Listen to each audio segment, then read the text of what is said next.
Aujourd'hui, de nombreuses collectivités cherchent à développer les mobilités partagées et les micromobilités sur leur territoire.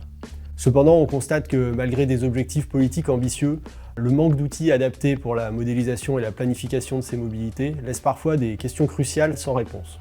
Par exemple, si je veux doubler ma flotte d'autopartage, où installer les nouvelles stations? Si je lance un appel d'offres pour des trottinettes en libre service, quelle taille de flotte dois-je viser? Si je souhaite construire un parking relais pour les vélos au terminus de ma ligne de tramway, combien de places faut-il prévoir?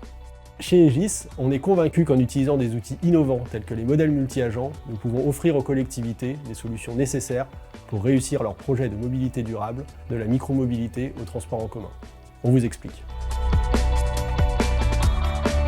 C'est un outil innovant de modélisation qui simule une population représentée par des agents dans leurs activités quotidiennes. Par exemple, dans le modèle de la métropole de Lyon, un échantillon de 350 000 agents représentatifs de la population est simulé sur une période de 24 heures. Chaque personne est représentée par un agent qui a des activités à accomplir et utilise différents modes de transport pour les réaliser.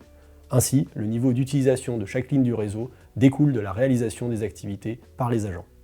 Egis a lancé un projet de recherche en partenariat avec le LAET, le laboratoire Aménagement, Économie et Transport, et son institution de tutelle, l'ENTPE, pour expérimenter ces modèles.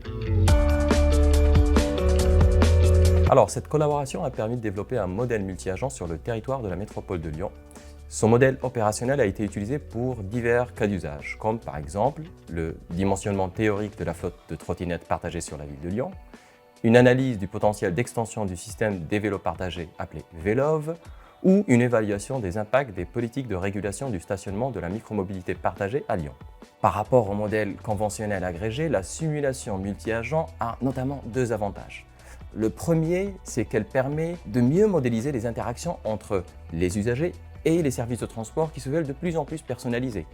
Prenez par exemple un agent qui réserve un véhicule partagé, mais ce véhicule est indisponible pour les autres. Le deuxième avantage, c'est qu'elle permet aussi l'évaluation fine des impacts des projets de transport en différenciant les populations bénéficiaires ou négativement impactées. Cela apporte un avantage comparatif par rapport au modèle conventionnel. N'hésitez pas à nous contacter si vous avez envie d'expérimenter ces modèles sur votre territoire.